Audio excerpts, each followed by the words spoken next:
Hello, everyone. Welcome to the Kuma community call. So please add your name to the attendee list. I hope everyone has access to the document, right? Yeah, and feel free to add any agenda topic you'd like to discuss today. We will cover this in first half of the meeting, and then we'll leave some time for questions.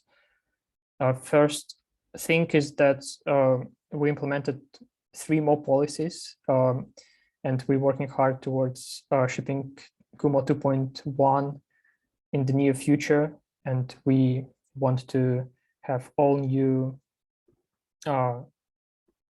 policy will replace existing policy, but with new target, not replace, but they will coexist for a while, and new policies with the target ref matcher. And we implemented MeshTimeout, MeshRateLimit, MeshHealthCheck.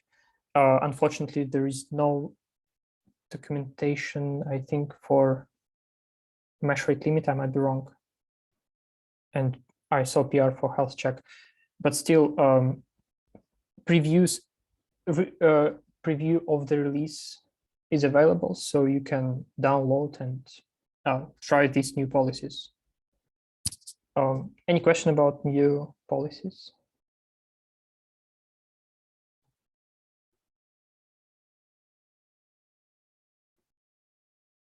If there are no questions, then I think Philip wants to show us new GUI. Right, I'm gonna take over screen sharing if you'll let me. Yep.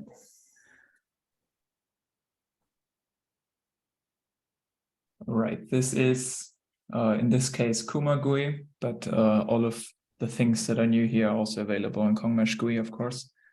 So I've just a relatively basic demo setup running locally, and we have, since last time, a lot of subtle changes and a few more substantial ones. Maybe the most notable since very recently is that the sidebar is quite significantly decluttered now, where we now only find one general policies item combining all the policy views for all the individual policy types into one item in the sidebar, and they can now be switched around here using this drop-down widget.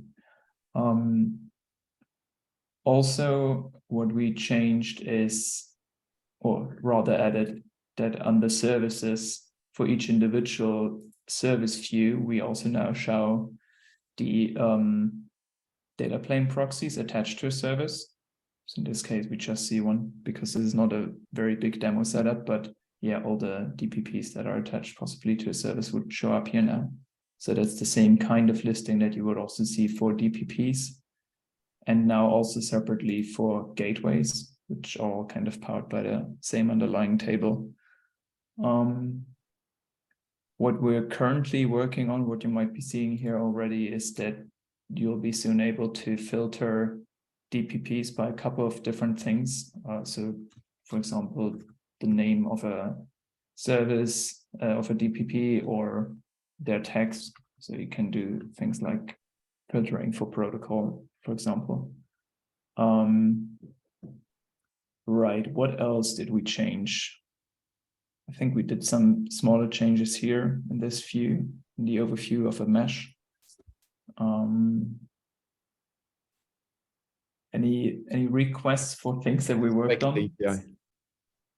Oh yeah, right. We have for DPPs, if you go to individual detail view for DPP, under policies, well, not in this setup. You don't have new policies. Yeah, I don't have new policies here, which is inherent to the demo setup that I'm running. But now in the inspect API for DPPs would lead to a new entry here that would show new policies here as well. So if you have a mesh traffic permission, for example, that would show up here as well. And all of these got a bit of a different look.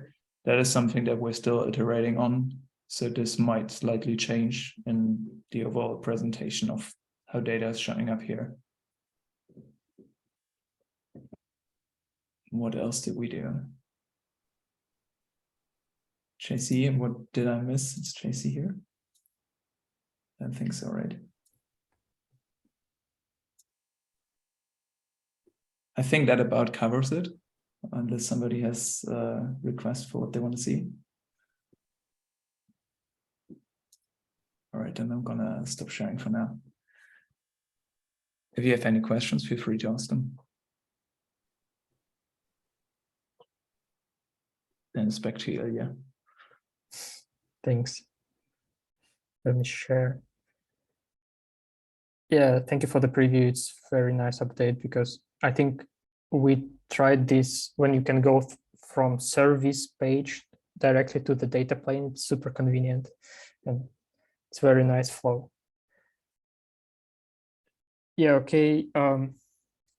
Next thing we wanted to share today, it's inter-CP APIs, new thing in Kuma. And I think Jacob can speak more about this. Do you want to share, or I can show what? No, not really. Not really. I don't have any demo for this one. I can open a media maybe. Yeah, I guess you could, but there are no like cool diagrams there, so okay.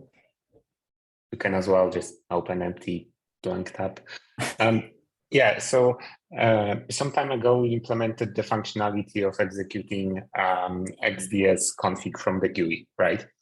And this works well, I mean worked well and works now in standalone, but in multi-zone we had a problem when if you are running multiple instances of global CP, you may execute a request for the XDS config dump on a global CP instance, which is an instance that has no connection to the zone, right? Because only a leader from given zone connects to one instance of global CP, right? Which means that you need to be on a proper instance of the global CP to pipe this XDS config request to zone CP and then to DP, right? And that was, well, a problem. So to solve this, unfortunately, it wasn't that super simple. We had to introduce a new API, which we called InterCP, which is an API that lets CP instance communicate with other CP instance, right?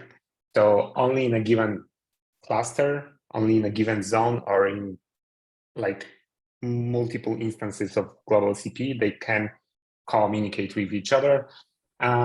The API here is basically health checking to keep a catalog because, well, the CP instance needs to know where are the other instances, right? So we have this health checking to keep this catalog. And then we have a proper API, which is just executing XDS config stats and clusters, right?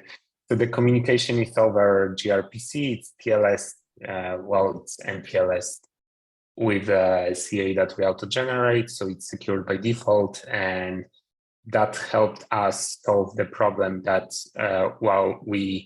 if we executing XDS config request on a global CP instance that has no connection to a given zone, then we can just forward the request to a proper instance of global CP. So this change is transparent for the end users. It just fixes the problem that we had via this new API, which is kind of internal API. It's not meant to be used by the user. And we may reuse this API in the future to coordinate other stuff like, you know, we run a bunch of things only on leader in global CP cluster, right? We may, for example, schedule some jobs on other followers, and we may use this API for that. But at this moment, it's only used for the Envoy admin operation forwarding. And that's it. Any questions about this?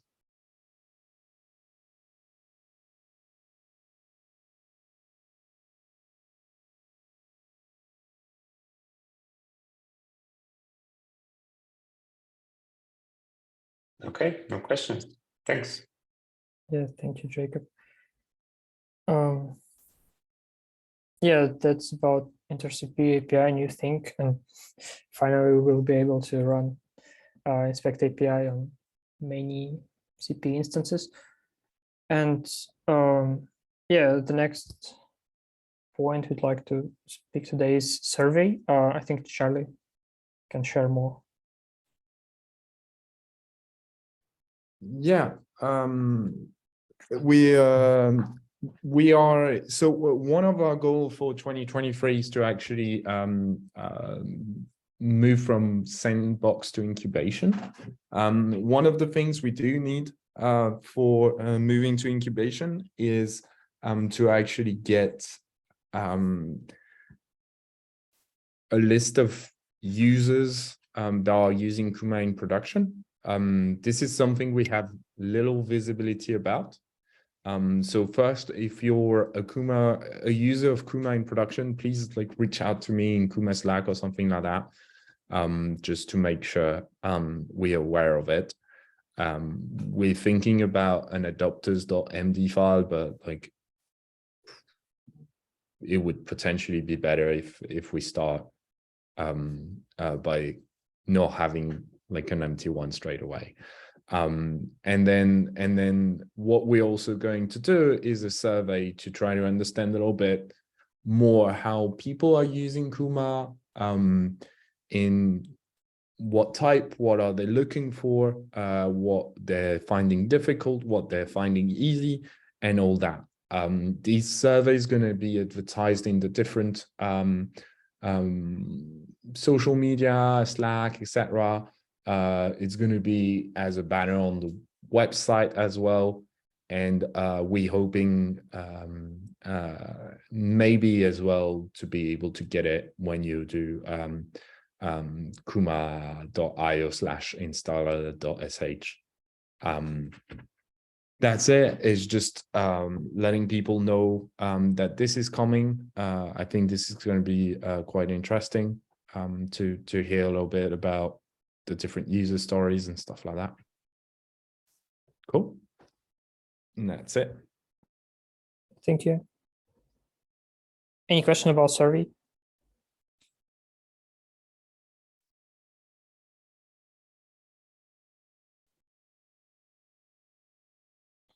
I guess not. And we are just at half of this meeting. So we have 15 minutes to questions. If you have any question about Kuma, please feel free to ask.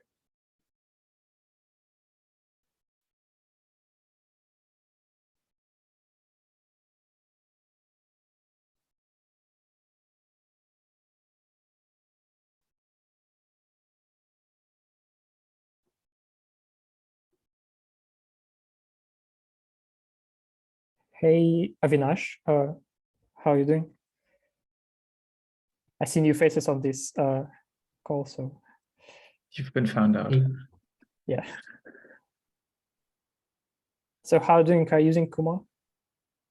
No, not yet. I've been exploring Kuma, learning about it, but not yet using it in production. Don't really have a use case yet, but exploring. Okay, that's cool.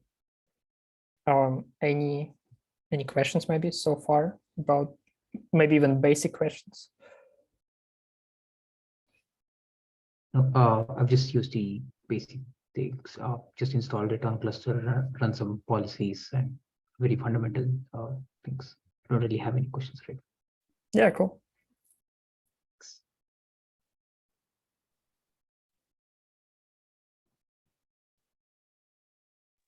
It's probably out there, but I was also interested in contributing to Kuma. So where would you suggest to start? Oh yeah, I think if you want to contribute, we are very happy to help with this. You can start by selecting good first issue. Yeah, we have issues marked as good first issue. So you can comment in any issue, ask for help if you don't know how to start. Awesome. Thanks. I'll check it out. Yeah, there's a contributing.md file as well at the Oh, root yes. directory. Yeah, but yeah, it's pretty simple. I mean, just open PR. Nothing complicated. Awesome. Thanks.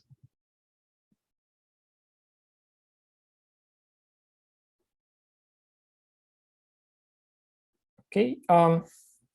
If we don't have anything else to discuss today, we can wrap this up.